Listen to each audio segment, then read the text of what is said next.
Assalamualaikum warahmatullahi wabarakatuh.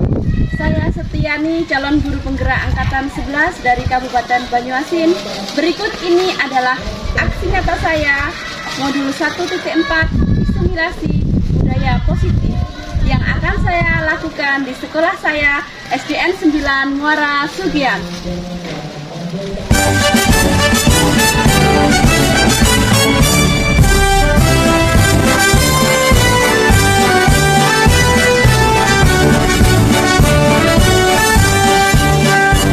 Bulatkan tekad kuatkan hati, negeri ini memanggilmu kawan. Belajar bergerak berbagi untuk negeri, guru penggerak majukan pendidikan. Guru penggerak menghamba pada murid, kreatif rancang pembelajaran. Hargai potensi, tingkatkan prestasi, lahirkan profil pelajar Pancasila. Belajar, bergerak, berbagi untuk negeri, kita menjalin kolaborasi. Belajar, bergerak, berbagi untuk negeri, demi bakti pada Ibu Pertiwi.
sebuah doa yang akan dipimpin oleh Bapak Yud.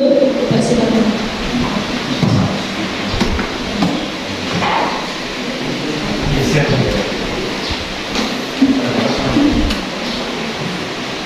Bismillahirrahmanirrahim. Assalamualaikum warahmatullahi wabarakatuh.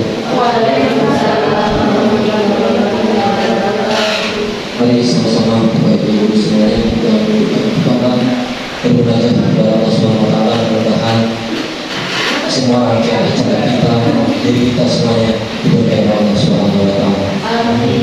A'udzubillahi minasyaitonir rajim. Bismillahirrahmanirrahim. Allahumma shalli wa sallim ala sayyidina Muhammad wa ala ali sayyidina Muhammad. Wa sallallahu radhiyallahu ta'ala an kulli sahabati ala sayyidina Rasulillah ajma'in. Alhamdulillahi rabbil alamin. Hamdan syakirin hamdan alamin. Hamdan yu'afina ma huwa yukafi'u mazidah. Ya Rabbana lakal hamdu kama yanbaghi li jalali wajhika al-karimi wa azimi sultan. Allahumma inna nas'aluka salamatan fid din wa afiyatan fil jazaa wa ziyadatan fil ilmi wa barakatan fil rizqi wa tawbatan qabla al-maut wa rahmatan 'inda al-maut wa maghfiratan ba'da al-maut. Allahumma hawwin 'alaina fi sakaratil maut wa najatan minan nari wa 'afwa 'inda al-hisab. Allahumma sahhil umurana ya Allah.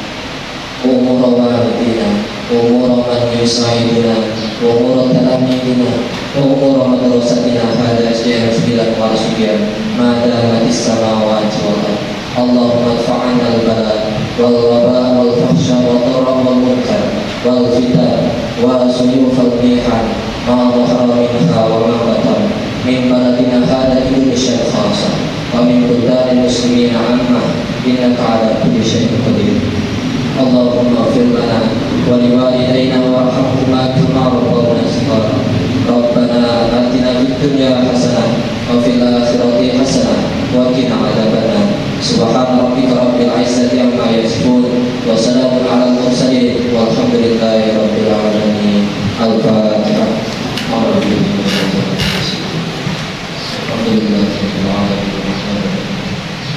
Ya Rabbi ya Mustafa.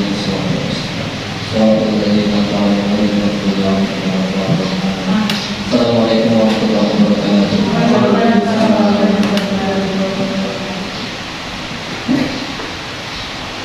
Baiklah Bapak Ibu, acara selanjutnya yaitu sambutan dari yang terhormat kepada Bapak Kepala Sekolah SDN 9. Dipersilakan.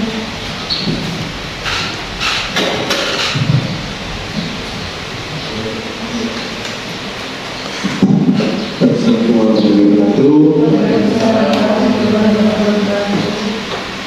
Sehat semua Bu? Pak? Pertama-tama kita bersyukur kepada Allah Subhanahu wa taala karena atas rahmatnya kita dapat berkumpul di tempat ini dalam keadaan sehat walafiat tanpa salah waktu. Salawat dan salam terlipat dan diberikan kepada Nabi kita Nabi Muhammad SAW yang telah mengantarkan kita dari jam waktu 8 sampai dengan saat ini. Bapak Ibu sekalian, hari ini sengaja kita dikumpulkan di ruangan ini untuk menyampaikan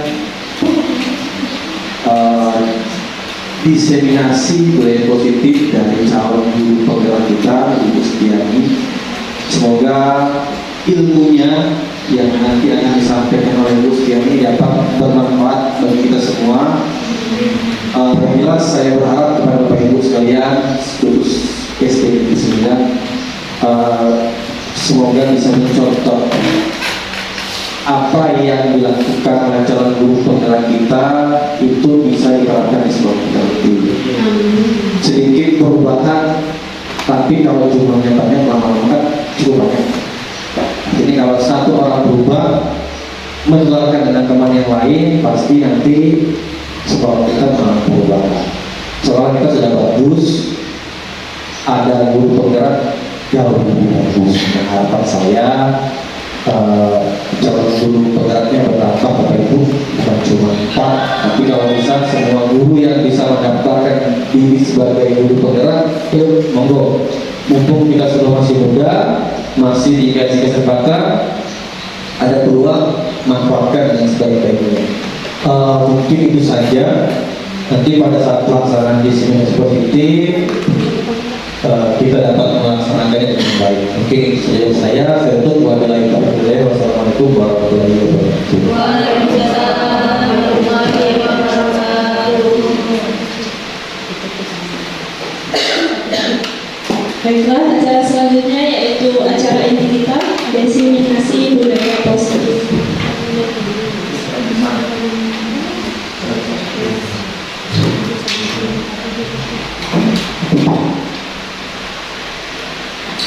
Ya, terima kasih atas waktunya. Assalamualaikum warahmatullahi wabarakatuh. Bapak Kepala Sekolah SDN 9 dan Ibu Bapak Guru SDN 9 yang saya hormati, di sini saya akan menyampaikan sedikit apa yang saya pelajari selama saya menjadi calon guru penggerak. Yang saya pelajari di modul 1 yaitu budaya positif. Di sini saya akan mencoba untuk menyampaikan kepada rekan-rekan semua. Terima kasih atas waktunya. Terima kasih kepada Bapak Kepala Sekolah yang sudah mendukung saya selama ini. Ya, teman-teman juga terima kasih sudah mendukung saya, sudah memberikan waktunya untuk saya. Nah, dimulai dari hal yang positif. Dari saat ini saya mohon kepada Bapak Ibu untuk saling berhadapan, berdiri semua, saling berhadapan. Dimulai dari hal yang positif. Nah, di situ kita akan tersenyum, ya. Jadi dimulai dari yang senyum itu indah, ya. Saling berhadapan, yang perempuan dengan perempuan, yang laki-laki dengan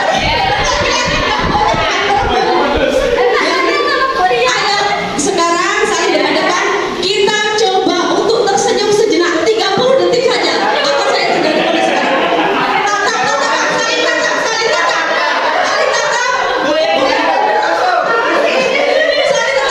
Jadi kita mulai dari yang positif.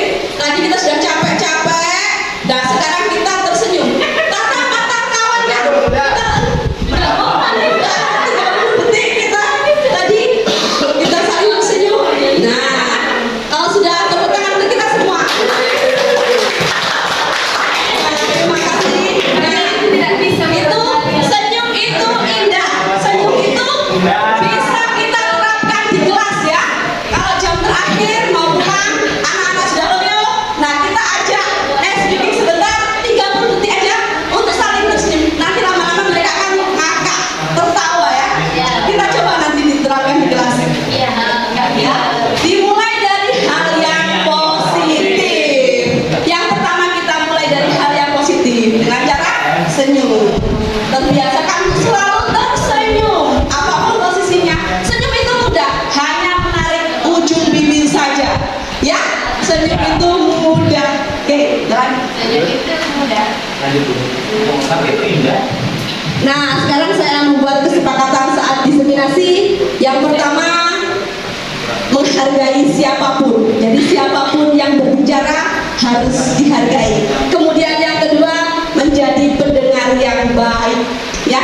Yang ketiga, boleh makan dan minum asal tertib. Jadi boleh Siti makan atau minum, ya? Boleh disiapkan, ya? Ya, boleh disiapkan. Ya, boleh. Kita boleh makan, boleh minum asalkan tertib. Ada yang mau ditambahkan untuk kesepakatan diseminasi kita? Boleh nggak? Oh. Nggak boleh. Ini untuk anak-anak. Untuk kita saat ini. Untuk kita. Diseminasi di sini. Ya. Boleh ngerokok, jangan puasa. Ya, ada yang mau menambahkan untuk kesepakatan kita? Apa? Boleh? Cukup. Cukup? Ya, cukup. Yuk. Boleh berbicara yang sopan. Ya, adapun materi yang akan kita bahas untuk hari ini, yang pertama disiplin positif, yang kedua motivasi perilaku manusia, yang ketiga keyakinan sekolah atau keyakinan kelas, yang keempat kebutuhan dasar manusia, yang kelima posisi kontrol restitusi, yang keenam segitiga restitusi. Nah, sekarang apa yang dimaksud dengan disiplin? Kita akan positif. Ayo rekan-rekan semua boleh menjawab apa sih disiplin itu? Boleh. Ayo Pak, silakan. Terima kasih. Disiplin. Disiplin itu tepat waktu, tepat situasi, tepat kondisi. Ya. Ada lagi? Ayo rekan kita yang mau memberikan jawabannya tentang disiplin. Tepat waktu ya Pak? Atau ada yang memberikan jawaban yang berbeda dengan Pak Nathan?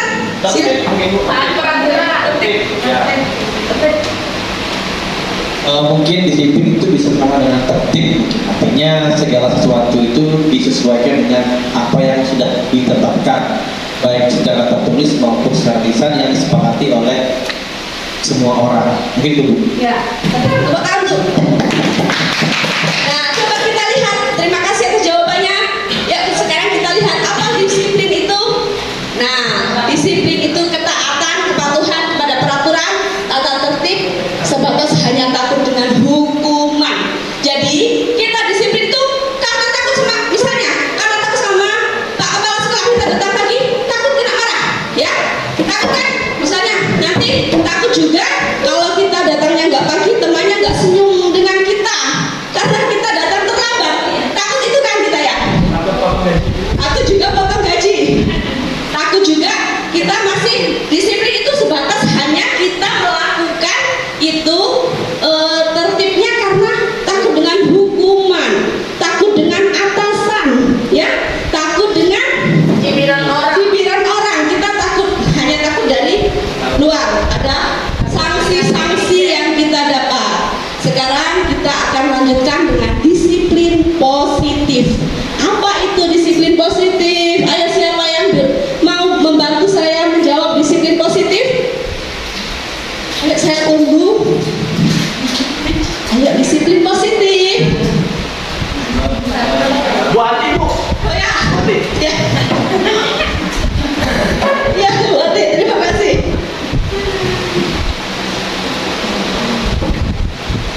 Disiplin positif, disiplin yang baik mungkin Bu. Ya, boleh juga disiplin yang baik ya. Oke, Pak Nathan. Jadi disiplin positif itu menurut saya itu merupakan cara penerapan dan ketaatan atau kedisiplinan yang sifatnya itu bertanggung jawab dan menumbuhkan kesadaran dari diri sendiri berdasarkan nilai-nilai kebajikan. Ya, jadi saya tidak perlu capek-capek menjelaskan, sudah mendapat penjelasan semua dari rekan-rekan semua ya. Saya tidak perlu menjelaskan, rekan-rekan sudah memberikan bantuan jawaban untuk kita semua hari ini. Nah, Pak Nathan, terima kasih juga Bu Ati. Yuk kita lihat apa itu disiplin positif. Sesungguhnya. Nah, itu suatu cara suatu disiplin yang mengajarkan anak bertanggung jawab dan menumbuhkan kesadaran diri. Jadi disiplin positif itu tidak lagi takut dengan hukuman, tidak lagi takut dengan atasan, tapi memang disiplin yang tumbuh dari diri kita sendiri. Semua itu keluar dari diri kita sendiri, bukan dari luar, ya, bukan paksaan. Kesadaran diri. Jadi kita melakukan hal untuk disiplin itu karena ada rasa tanggung jawab. Tidak ada takut, tidak lagi takut dengan atasan, tidak lagi takut dimarah dengan atasan, tidak lagi takut dengan cibiran teman. Jadi kita itu memang benar-benar melakukan hal tersebut atas kesadaran diri kita, tumbuh dari diri kita sendiri, tidak ada paksaan dari orang lain. Disiplin positif itu mulai dari diri, tidak bisa dari orang lain, dan jadi dari diri kita sendiri. Nah, disiplin positif lebih ke arah disiplin diri yang dapat mengontrol diri dalam melakukan segala tindakan. Jadi segala tindakan kita itu kita sendiri yang bisa mengontrol. Tidak ada dari orang lain atau dari siapapun itu. Jadi kalau kita sebagai guru, disiplin tauladan dari anak-anak kita ya, kita tauladan dari peserta didik kita, jadi kita harus sebagai tauladan dan contoh. Disiplin positif merupakan disiplin diri yang membuat murid memahami dan menyadari berdasarkan motivasi dari dalam dirinya, bukan merupakan paksaan, pujian ataupun hukuman. Jadi dalam disiplin positif ini kita tidak perlu lagi memberikan imbalan, hadiah, ya, atau bintang-bintang yang datangnya pagi nanti dapat bintang, tidak perlu lagi. Jadi kita bagaimana kita menumbuhkan disiplin positif pada peserta didik kita dengan cara apa nanti akan kita bahas pada sesi selanjutnya.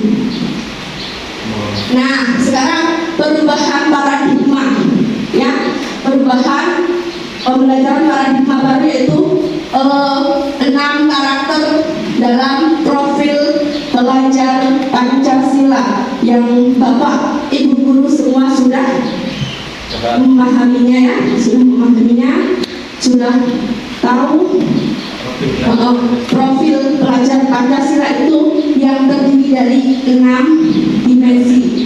Yang pertama, beriman dan bertakwa kepada Tuhan Yang Maha Esa, mandiri, berkomunikasi global, gotong royong, kreatif, dan bernalar kritis. Motivasi perilaku manusia. Sekarang bagaimana kita bisa melakukan motivasi perilaku pada manusia? Motivasi adalah dorongan yang muncul dalam diri seseorang untuk melakukan atau berpikir dengan tujuan tertentu, baik sadar atau tidak sadar. Ada 3 motivasi perilaku manusia. Yang pertama, untuk menghindari ketidaknyamanan atau hubungan. Yang kedua, untuk mendapat imbalan atau penghargaan. Yang ketiga, untuk menjadi orang yang mereka inginkan dan menghargai dirinya sendiri dengan nilai-nilai yang mereka percaya. Jadi dari yang ketiga ini, yang terakhir yang merupakan disiplin positif, tidak mengharapkan imbalan, tidak mengharapkan penghargaan, tetapi ingin menumbuhkan jati dirinya sendiri. Ini menjadi apa peserta didik kita ya? Kita ke peserta didik kita. Sekarang adanya disiplin positif dan motivasi diri itu bisa kita lakukan dengan kita membuat keyakinan kelas, ya. Untuk memotivasi peserta didik kita, kita membuat keyakinan kelas. Bagaimana kita membuat keyakinan kelas? Nah, yang pertama kita membuat kesepakatan dulu kepada anak didik kita, ya. Sekarang saya ingin mengajukan sebuah pertanyaan. Apa bedanya peraturan kelas dengan keyakinan kelas? Ya. Kenapa sih tidak peraturan kelas saja? Kok enggak peraturan kelas aja ya? Sekarang dulu tata tertib dan peraturan kelas. Untuk saat ini kenapa kok diganti dengan keyakinan kelas atau kesepakatan kelas? Bu Yanti, Bu, angkat tangan, Bu. Oh ya. Bu Yanti, angkat tangan tadi, Bu. Iya. Peraturan itu apa? Ya, kalau peraturan itu Bu ya dibuat secara apa ya, kayak formal. Kalau keyakinan kan kesepakatan kelas di antara guru dan murid-muridnya, mungkin Iya. itu Bu. Jawaban yang sangat betul. Ya, terima kasih Bu Siati. Memang itu jawabannya ya. Kalau peraturan kelas itu hanya dibuat oleh seorang guru sendiri, jadi dia bebas untuk mengintimidasi muridnya. Misalnya yang terlambat lari 5 kali, ya, atau yang tidak mengerjakan PR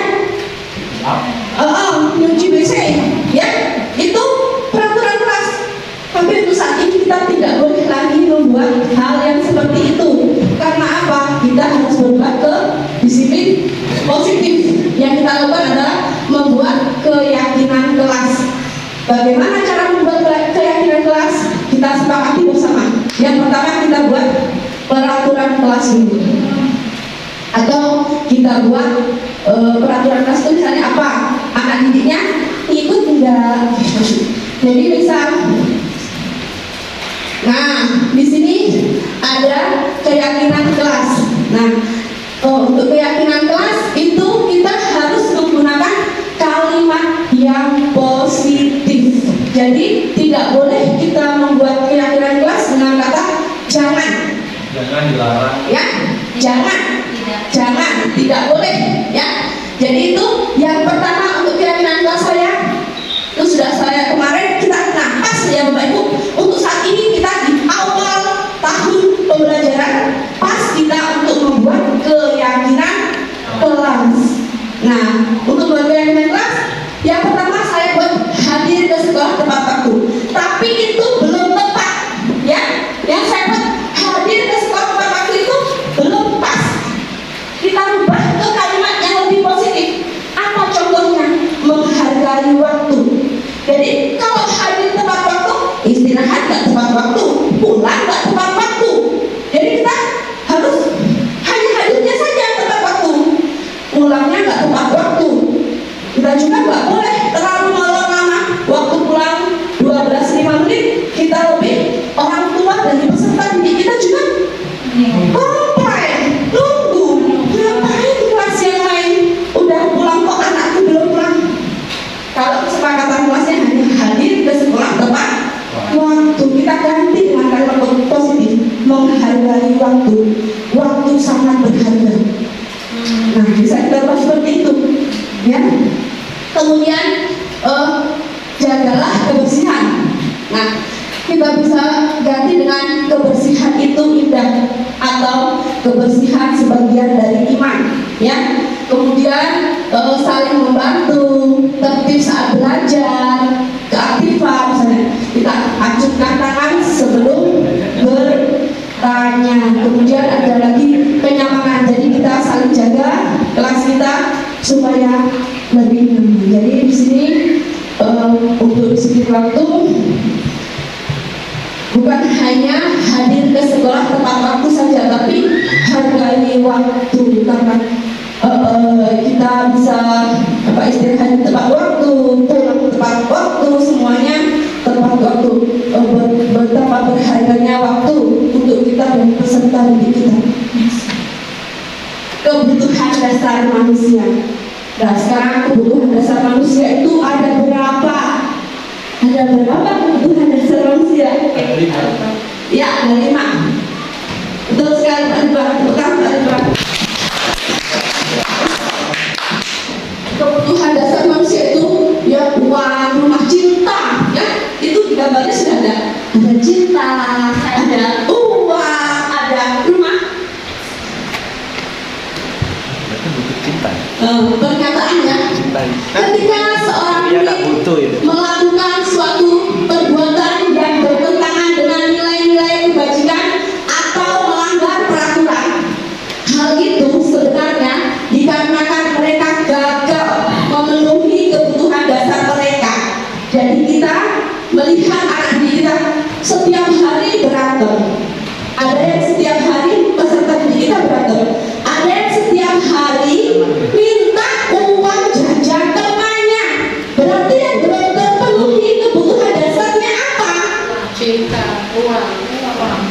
Kebutuhan untuk bertahan hidup.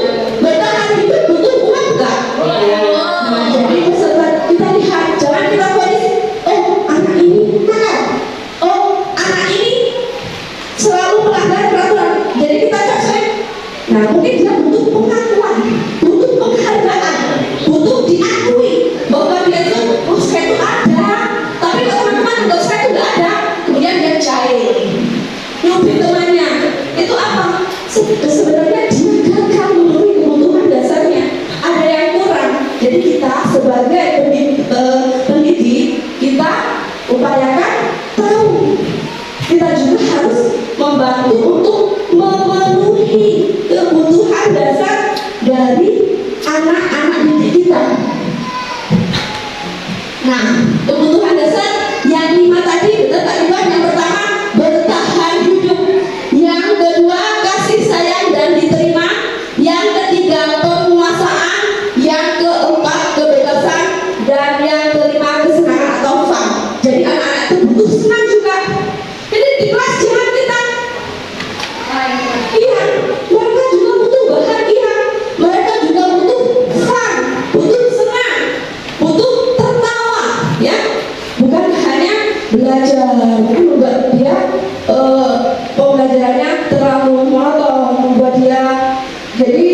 kita menjelaskan anak-anak tidak memperhatikan kita, itu bukan kesalahan dari mereka, tapi kita belum bisa memberikan kebahagiaan yang sebenarnya kepada anak didik kita. Jadi bagaimana kita sebagai peserta didik mengupayakan kelima kebutuhan dasar peserta didik kita ini kita bisa bantu untuk memenuhinya saat mereka belajar.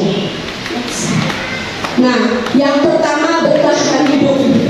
Bertahan hidup itu berupa makanan, pakaian, tempat tinggal, dan kesehatan. Yang kedua, kasih sayang dan rasa diterima. Rasa diterima, dipedulikan, kerjasama, menjadi bagian dari kelompok. Jadi kan karena kadang kita sering saat pembagian kelompok, kalau kita tanpa hitung aja, ada nggak mau dengan itu, Pak. Nggak mau. Anak yang nggak mau oleh temannya itu pasti nanti di hari-hari berikutnya dia akan tidak seperti kita inginkan, jahil, nggak ada temannya. Nah, dia ingin kasih sayang dan rasa diterima oleh kita juga oleh teman-teman. Kemudian, ya, selanjutnya adalah kesenangan, ya, harga diri, keinginan untuk dianggap, memimpin, diakui, dan didengar. Jadi saat anak didik kita setiap pagi mungkin mereka ingin, Bu, saya ingin doa, Bu. Ada nggak, Bu? Ada. Itu mereka ingin dianggap menjadi pemimpin. Dia ingin memimpin. Bu, saya Bu yang menjadi dirijen, Bu. Juga mereka ingin menjadi memimpin. Kemudian yang keempat, kebebasan. Apa itu? Mandiri, memiliki pilihan, mencoba hal baru, mampu mengendalikan arah dirinya. Yang terakhir, penguasaan, bermain, humor, antusias, dan tertawa. Ya, oke, lanjut. Sekarang posisi kontrol restitusi.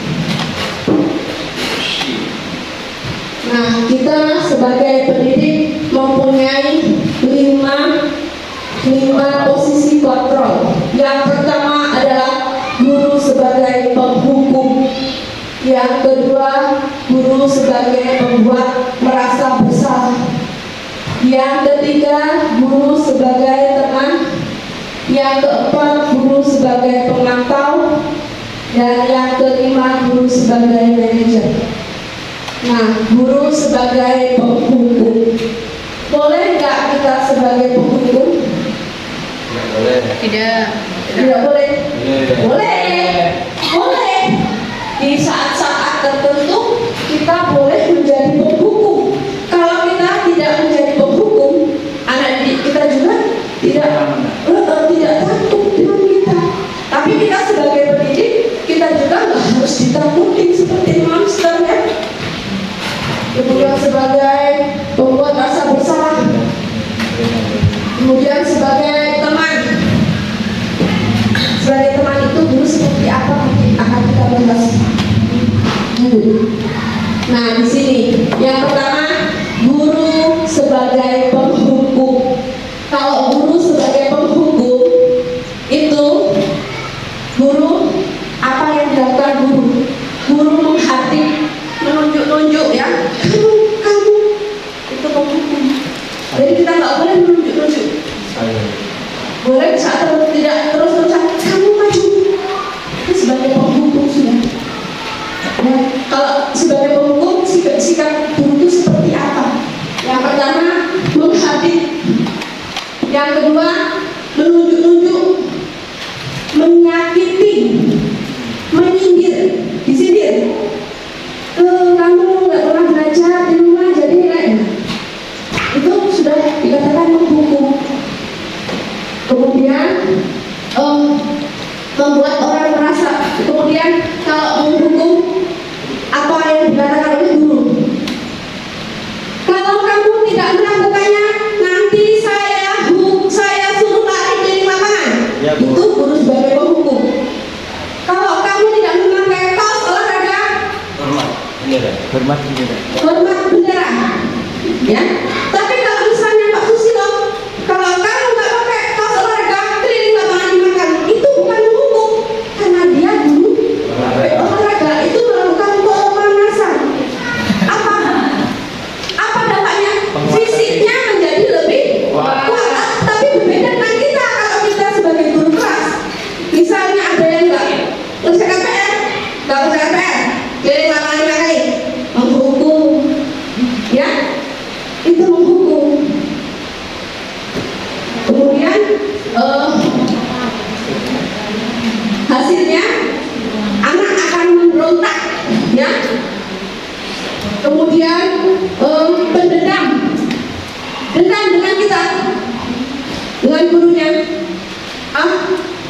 Misal, Bu Eka, saya ajar Bu Eka. Bu Yani, kalau saya nggak mengerjakan PR, disuruh keliling lapangan. Jadi sampai dia besar masih ada rasa dendam dengan kita. Kemudian menyalahkan orang lain. Jadi anak yang sering gugup itu selalu menyalahkan. Kalau Bu itu juga nggak kerjakan kok Bu, iya nggak? Iya kan? Pasti. Dia kan menyalahkan orang lain, mencari kambing hitam, ya, merasa dirinya itu benar. Padahal itu tidak. Karena apa? Dampak dari kita sebagai penghukum. Apakah memberikan hukuman itu membuat anak kita menjadi jera dan tidak mengulangi hal yang sama? Tidak, ya, tidak akan membuat anak menjadi jera. Misal anak tidak mengerjakan PR, kita buat lagi dia untuk keliling lapangan. Apa bisa kita jamin besok dia tidak mengerjakan PR lagi? Dia mengumpulkan tugas tepat waktu, belum tentu. Apa yang kita lakukan? Keyakinan terus kita kembalikan ke keyakinan tadi. Kemudian murid berkata, saya tidak peduli walaupun Ibu Yani setiap hari menghukum saya. Ya, murid nanti akan berkata seperti itu. Nggak peduli Bu, walaupun tidak dihukum, malah pena. Melayu katanya belajar, aku Melayu. Ya, anak didik kita seperti itu. Nggak apa-apa Bu, saya nggak ngerjakan PR, saya nyuci WC aja. Ya kan? Kemudian dampak pada murid mengulangi kesalahan yang sama berulang kali. Terus dia, kalau kita sebagai penghukum, peserta didik kita mengulanginya berulang kali, perilakunya menjadi agresif, mudah marah, ya, karena dia sudah kita contoh, berikan contoh tadi dengan cara menunjuk, dengan cara menghadit, dengan cara menghukum, dengan cara menyakiti, baik fisiknya maupun hatinya. Sakit hati loh mereka itu kalau kita bentak-bentak. Nah, kemudian kaitan dengan dunia berkualitas, murid meletakkan guru di luar dunia berkualitas. Jadi guru itu tidak dianggap oleh murid, peserta didik kita tidak menganggap kita sebagai gurunya lagi. Mungkin dia benci dengan kita, tambah benci tiap hari. Sering kita hukum tambah benci, bukan tambah dia itu sayang dengan kita, tambah benci. Yang kedua, membuat orang merasa bersalah. Itu sikap guru. Apa sih yang guru lakukan saat membuat orang merasa bersalah? Berceramah, menunjukkan kekecewaan yang mendalam. Apa yang dikatakan oleh guru? Ibu kecewa dengan kamu nggak mengerjakan PR hari ini. Nah, itu contoh dari kalimat membuat orang merasa bersalah. Misal anak datang terlambat, ibu kecewa dengan kamu. Kenapa kamu datang terlambat? Kalau yang menghukum kata-katanya kita pakai kata membentak sambil emosi. Tapi kalau kita membuat rasa bersalah itu lebih lembut kata-katanya. Ibu kecewa dengan kamu. Jadi kamu tidak mengerjakan PR. Ini sebagai membuat orang merasa bersalah. Kemudian hasilnya menyembunyikan, menyangkal, dan berbohong. Jadi hasil dari ini anak akan berbohong dengan kita. Bu, saya sudah kok mengerjakan. Bu, saya sudah masuk. Padahal kalau kita lihat tulisannya nggak ada. Ya, kemudian dilanjut lagi, murid, maafkan saya Bu, saya datang masih murid berkata, masih menggunakan kata-kata yang baik. Kemudian dampak pada murid rendah diri, merasa gagal dan tidak berharga. Jadi kalau dia selalu kita membuat orang itu selalu merasa besar, jadi dia merasa gagal, kecewa, rendah diri. Ya, selama ini dampaknya kaitannya dengan dunia berkualitas, murid meletakkan guru di dalam dunia berkualitas. Kemudian yang ketiga, guru sebagai teman. Nah, guru sebagai teman, apa yang guru berbuat kalau guru sebagai teman? Membuat alasan-alasan untuk murid-muridnya lakukan, misalnya dia datang, dia nggak mau kerja PR, kita katakan kalau kerjakan PR-nya nak demi ibu, ya demi ibu tolong kerjakan PR-nya. Itu kita sebagai teman, demi saya tolong demi ibu. Sekarang itu dibersihkan halaman kelasnya, ambil sampahnya demi ibu nak. Nah itu perkataan kita sebagai teman, sebagai teman. Ya sudah, nanti bapak nanti ibu bantu misalnya. Dan sudah nak, kalau nggak selesai nanti ibu bantu.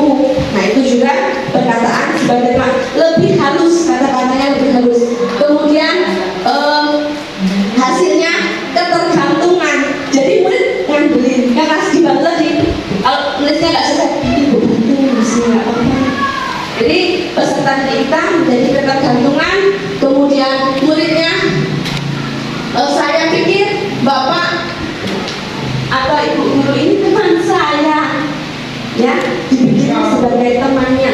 Kemudian dampak pada murid tergantung, tidak mandiri dan tidak bisa memutuskan masalah atau menyelesaikan masalah. Kemudian kaitannya dengan dunia berkualitas, dunia itu tidak di mana murid meletakkan guru sebagai orang penting di dalam dunia berkualitas. Yang keempat, guru sebagai pemantau.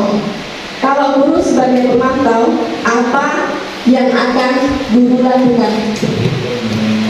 Menghitung dan mengukur, ya, melihat seperti apa lagi saya, apa yang dia katakan kepada muridnya, apa peraturannya. Dia bertanya, apa kesepakatan kelas kita, ya. Kemudian apa konsekuensinya, misalnya apa konsekuensinya kalau kamu terlambat datang ke sekolah. Aku udah sekolah lagi, Bu. Ya. Apa yang kamu dapatkan apabila Anda apabila sampean datang ke sekolah terlambat? Kita tahu konsekuensinya. Jadi anak diajarkan bagaimana sebab akibat yang akan kita dapat, akan anak dapat apabila dia tidak melakukannya. Kalau dia tidak memperhatikan saat bapak atau ibu guru menjelaskan, kira-kira konsekuensi apa yang dia dapatkan. Kemudian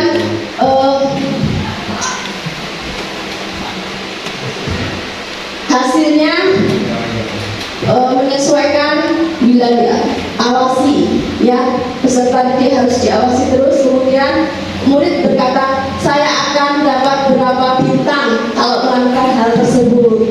Kemudian jika sudah melakukan hal tersebut, saya akan mendapatkan apa? Dampak pada peserta didik,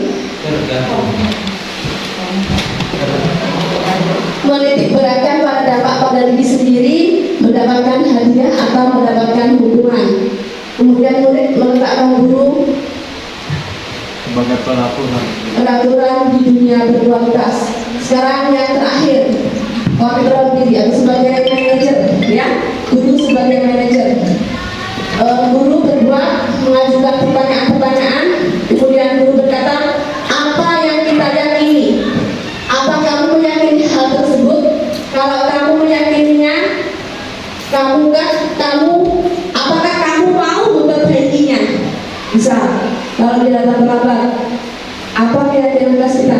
Menghargai waktu tadi kan? Kemudian dia kalau diberikan pertanyaan, apakah sampai mau menghargai waktu? Ya. Apakah mau memperbaikinya? Ya. Bagaimana cara memperbaiki? Jadi kalau kita kepada peserta didik kita ajukan, kita upayakan kan biar peserta didik kita yang menemukan solusinya atas permasalahannya. Jadi bukan kita yang maksa untuk kamu nanti harus datang ke aku, tapi mereka sendiri yang akan menjawab. Saya harus rajin mengerjakan PR. Kayak gitu. Kalau dia berkata seperti itu, otomatis itu keluar dari dirinya sendiri. Dia akan berusaha, akan mempertanggungjawabkan apa yang dia katakan. Hasilnya menguatkan watak dan karakter. Kemudian murid berkata, bagaimana cara agar saya bisa memperbaiki keadaan ini? Saya akan memperbaiki masalah ini dengan. Kemudian dampak pada murid, menguasai diri, bagaimana menjadi diri yang lebih baik. Jadi peserta didik pada manajerial itu manajer ini, kalau kita sebagai manajer, sebagai kontrol diri, peserta didik bisa merubah dirinya sendiri. Posisi kontrol atau restitusi. Di antara kelima posisi tadi, sebaiknya seorang guru menjadi seorang manajer. Tapi tidak ada kalanya juga kita bisa sebagai pembuku, ya. Boleh juga kita sebagai pembuku. Lanjut. Segitiga restitusi.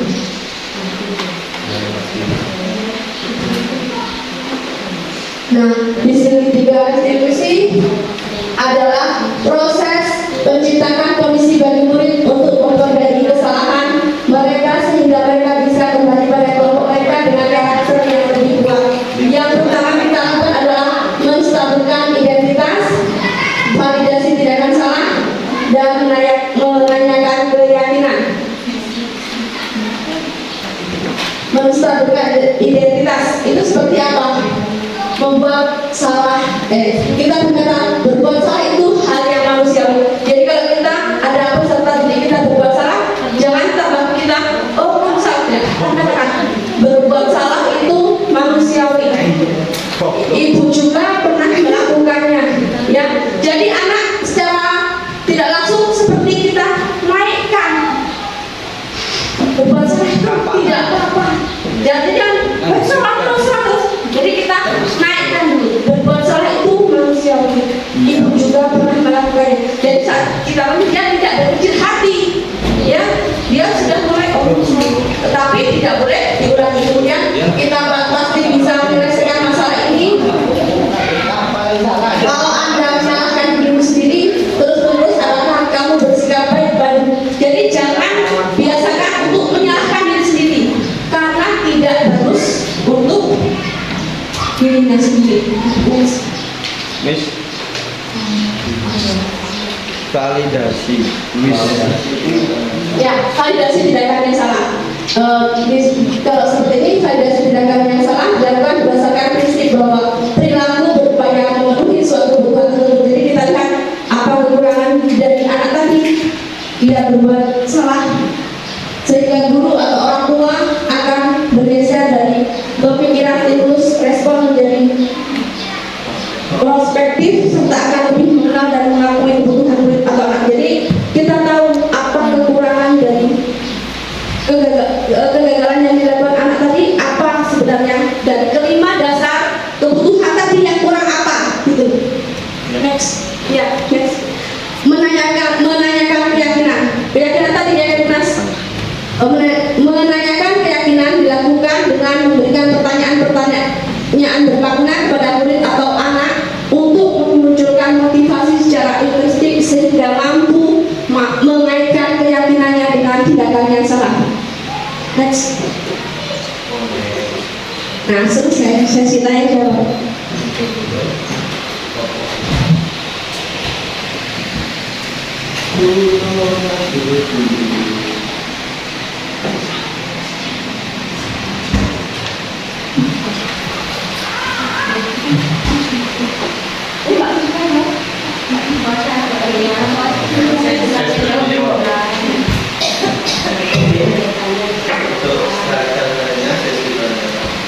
Baiklah Bapak Ibu, selanjutnya yaitu sesi tanya jawab. Dipersilakan. Mohon maaf untuk sesi tanya jawab, saya tidak akan menjawab secara pribadi, tapi akan saya berikan kepada peserta yang lain untuk membantu saya menjawab. Assalamualaikum warahmatullahi wabarakatuh. Terima kasih atas waktunya.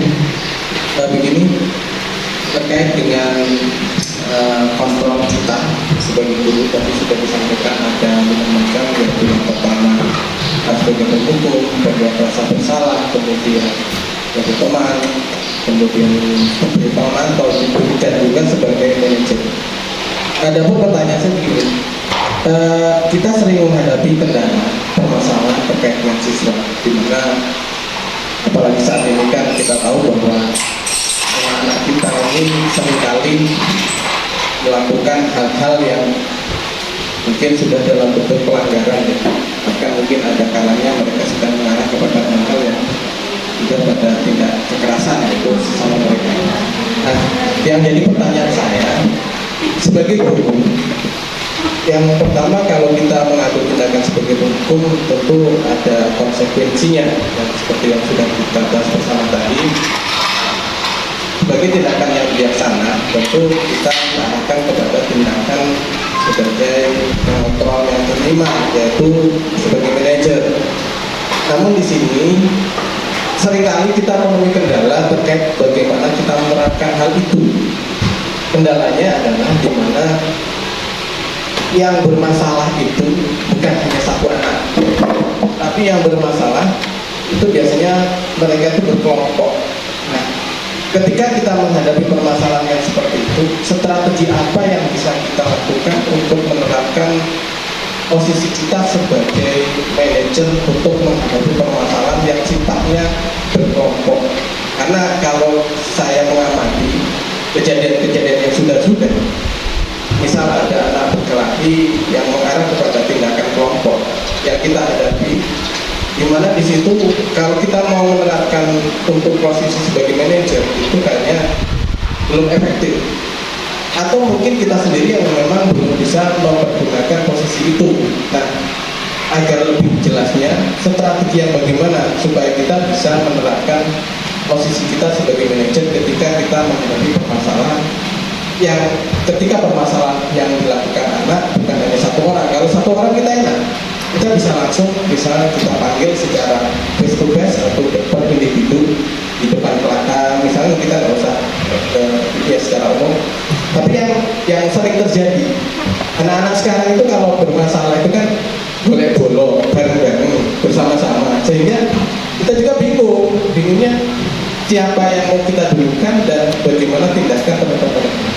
Nah, jadi pertanyaannya strategi apa dalam penerapan posisi kita sebagai peran kita sebagai manajer ketika kita mengontrol siswa. Mungkin itu saja pertanyaan saya. Terima kasih. Assalamualaikum warahmatullahi wabarakatuh. Waalaikumsalam. Ya, terima kasih Pak Tuan atas pertanyaannya, pertanyaan yang sangat bagus sekali ya. Ada dari rekan-rekan guru yang sebagai peserta mau bantu saya untuk menjawab atau saya sendiri yang harus menjawabnya? Kalau ada yang mau menjawab, monggo. Belum? Ya. Saya akan coba untuk menjawabnya Pak ya. Kita sebagai manajer jadi yang pertama yang harus kita lakukan adalah misal yang kata Pak Ridwan itu secara berkelompok ya, anak yang berbuat kesalahan secara berkelompok. Jadi dari anak yang berbuat kesalahan secara berkelompok tadi kita panggil secara personal, kita panggil sendiri-sendiri dulu. Apa versi menurut mereka? Kita lihat sebenarnya mereka itu kebutuhan dasar mereka apa yang kurang dari mereka. Kita lihat atau mungkin mereka kurang diakui atau gimana. Jadi kita selesaikan yang pertama itu kita panggil secara personal tanpa sepengetahuan dari misal mereka berlima. Jadi kita panggil satu-satu, kita kasih pendekatan satu-satu. Jadi jangan mereka berlima langsung kita panggil plek. Nanti mereka malah saling menyerahkan. Jadi kita ambil versi dari si A apa, kita tembus secara personal dia sendiri. Kemudian yang kedua apa versi yang kedua, baru setelah mereka dari kelima anak ini menemukan apa sih sebenarnya dari latar belakang permasalahan itu, baru kita selesaikan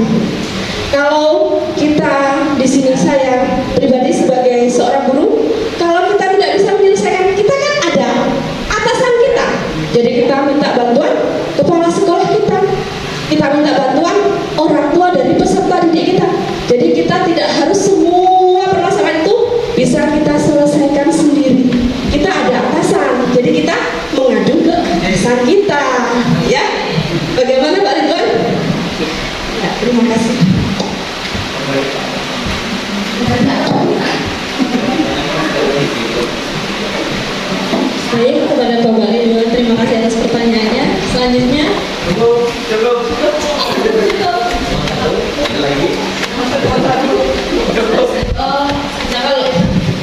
kalau cukup, saya haturkan terima kasih atas waktunya dari Bapak Ibu Guru semua. Saya akhiri dengan wassalamualaikum warahmatullahi wabarakatuh.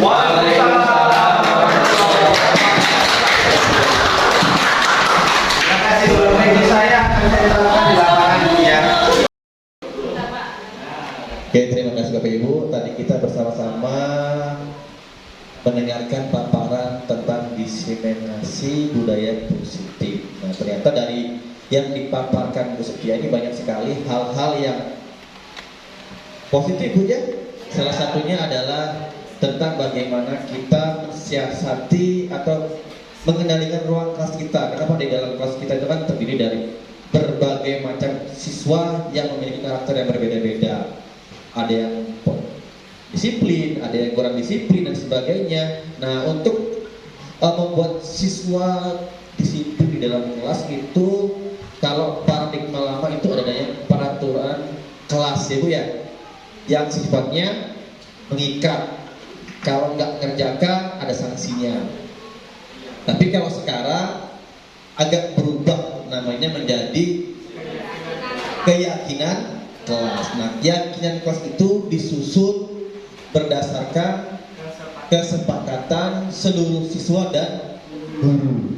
Nah, itu lebih gimana ya? Lebih sedikit bebas tapi mengikat. Artinya kalau biasanya apa yang diperoleh, misalnya apa namanya Pak? Lupa saya. Datang tepat waktu. Tapi kan Bu peraturannya itu Pak itu menghargai waktu. Nah, itu juga merupakan suatu yang positif buat kita semua. Syukur-syukur nanti semua kelas yang ada di SD 9 jangka waktu seminggu atau 2 minggu lagi sudah memiliki keyakinan kelas di dalam kelasnya masing-masing. Sudah semua belum? Sudah semua, alhamdulillah. Nah, syukur-syukur dari keyakinan yang dibuat oleh Bapak Ibu guru di kelasnya masing-masing bisa diterapkan di dalam kehidupan di kelas masing-masing. Kemudian tambahan lagi, nah mungkin di kelas sudah ada keyakinan kelas. Nah, kita ini masih ada kendala di sampah Bapak Ibu. Pengelolaan sampah kita ini agak luar biasa. Nah, syukur-syukur nanti saya nunggu saran dari Bapak Ibu gimana mensiasati sampah yang ada di sekolah kita. Kenapa kok ini jadi dilema? Hampir setiap hari kita itu ngambilin sampah, tapi besoknya sampahnya banyak lagi. Ini perlu juga diterapkan namanya disiplin sekolah paling ya Bu ya. Nah, mungkin itu saja dari saya. Yang jelas guru-guru semangat. Pesan saya, yuk mumpung kita ada kesempatan. Ini dengar kabar angkatan 12 mau dibuka ya Bu ya. Nah, bulan 8 ini ada peluang angkatan guru penggerak ke-12 yang belum tercatat sebagai calon guru penggerak. Yuk ikut, buka di PKB-nya masing-masing. Ikutlah mumpung masih ada kesempatan lagi. Karena kalau mau ganti menteri biasanya ganti peraturan, ganti lagi program kerjanya. Nah, sekarang angkatan ke-11, angkatan ke-12 dibuka. Monggo untuk kita kembangkan ilmu pengetahuan kita supaya lebih bagus lagi. Mungkin itu saja. Semangat buat Bu Setiani, Bu Andi yang lagi proses pelatihan guru penggerak angkatan 10 untuk Bu Andi, 11 ke Bu Setiani, menyusul Bu Willy ya, 12 ya. Nah, yang lain monggo yang ada kesempatan kayak Bu Ati, Bu Eka, Bu Siti, Bu Suyanti yang lagi proses PPG, Bu Suyanti ya. Semangat terus, rajin-rajin belajarnya, nanti ilmunya dibagikan ke teman-temannya. Mungkin itu saja dari saya. Saya tutup. Wabillahi taufiq wal hidayah. Wassalamualaikum warahmatullahi wabarakatuh. Waalaikumsalam warahmatullahi wabarakatuh. baiklah, acara yang terakhir yaitu penutup. Marilah kita tutup acara kita pada siang hari ini dengan bersama membaca lafaz Alhamdulillah.